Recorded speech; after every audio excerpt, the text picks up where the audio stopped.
Hello,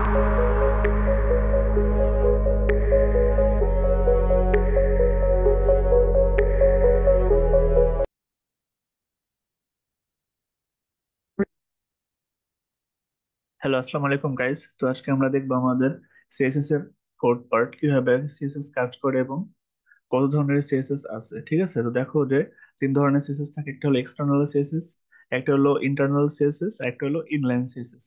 external CSS বলতে বোঝায় HTML এর ফাইলের বাইরে আরেকটা ফাইল তৈরি করবো সিএসএস নামে, সেখানে আমাদের কোড লিখবো।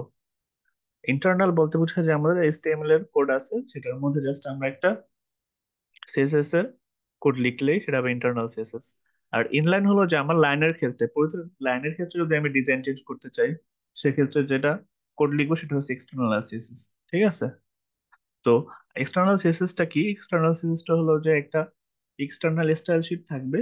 ঠিক আছে, যেখানে একটা এন্টায়ার ওয়েবসাইটের একটা ফাইল থাকবে, সেটার মধ্যে আমরা ওয়েবসাইটের যদি আমরা হেডার, ফুটার অথবা বইটিতে কোনো কালার চেঞ্জ করতে চাই, ফন্ট ইউজ করতে চাই, সেক্ষেত্রে আমরা এক্সটার্নাল সিএসএস ইউজ করব। আর ইন্টারনাল সিএসএস হলো আমাদের সেই সিএসএস যেখানে আমরা ইন্টারনাল কোড লিখব। তো দেখো যে ইন্টারনাল স্টাইল শিট ইউজ করা হবে, সিঙ্গেল এইচটিএমএল পেজ থাকবে এবং ইউনিক স্টাইল হবে। ঠিক আছে, যেরকম ইন্টারনাল সিএসএস একটা স্টাইল এলিমেন্টের মধ্যে কাজ করে। তো কিভাবে সেটা কাজ করে সেটা চলো আমরা আমরা কোডের মাধ্যমে দেখি।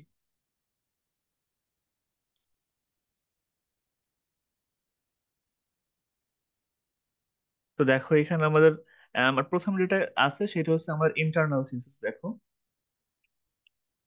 তো আমরা আমাদের এইচটিএমএল ডকুমেন্টের মধ্যে হেডের মধ্যে একটা আমরা স্টাইল শিট নিলাম। ঠিক আছে, স্টাইল শিটের নাম কি? My style sheet. ঠিক আছে, মাই স্টাইল ডট সিএসএস, এটা হাইপার লিঙ্ক।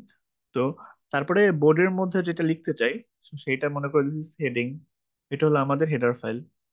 আর আমাদের প্যারাগ্রাফ হলো দিস ইজ এ প্যারাগ্রাফ। তো এইচটিএমএল কোডের মধ্যে আমরা কালার ইউজ করতে চাই। ঠিক আছে, এই জন্য আমরা একটা লিঙ্ক নিয়েছি, মাইস্টাইল ডট সিএসএস এর একটা লিঙ্ক, সেই লিঙ্কটা বসাই দিয়েছি। তো এইভাবে চেঞ্জ হবে। আর এক্সটার্নাল সিএসএস এর ক্ষেত্রে যদি আমরা কাজ করি তাহলে আমাদের কি করতে হবে? এইখানে যে হেডটা আছে, যে লিঙ্কটা আছে, যে স্টাইল শিটের লিঙ্কটা, এটাকে আমাদের ডিলিট করে দিতে হবে। তারপর আরেকটা ফাইল তৈরি করতে হবে এক্সটার্নাল সিএসএস নামে। ঠিক আছে, তো এখানে যদি বডির কালার, বোর্ডের মধ্যে কি থাকে? ব্যাকগ্রাউন্ড থাকে। তো আমরা চাচ্ছি যে বোর্ডের মধ্যে ব্যাকগ্রাউন্ড কালার হবে লাইট ব্লু। ঠিক আছে, ঠিক আছে, লাইট ব্লু বলতে বোঝায় যে নীলের মধ্যে যেটা একটু গাঢ় নীল। তো এটা হবে ব্যাকগ্রাউন্ড কালার। আর আমাদের হেডার ফাইল H1, মানে বড় টাইপের হেডার হবে যেটা, সেটা হবে নেভি কালারের। আর আমাদের যে মার্জিনটা হবে হেডারের সেটা হচ্ছে 20 পিক্সেল।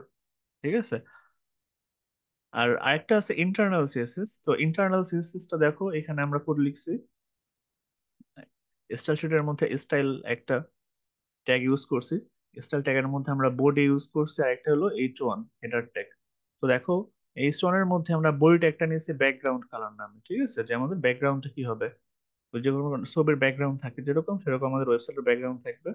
তো সেখানে আমরা নিয়েছি কালারটা লিনেন।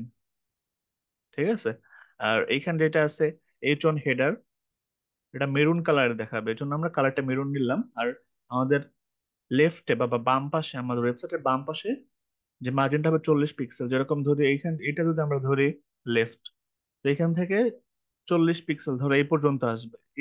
এই পর্যন্ত হলো, এখান থেকে এই পর্যন্ত 40 পিক্সেল।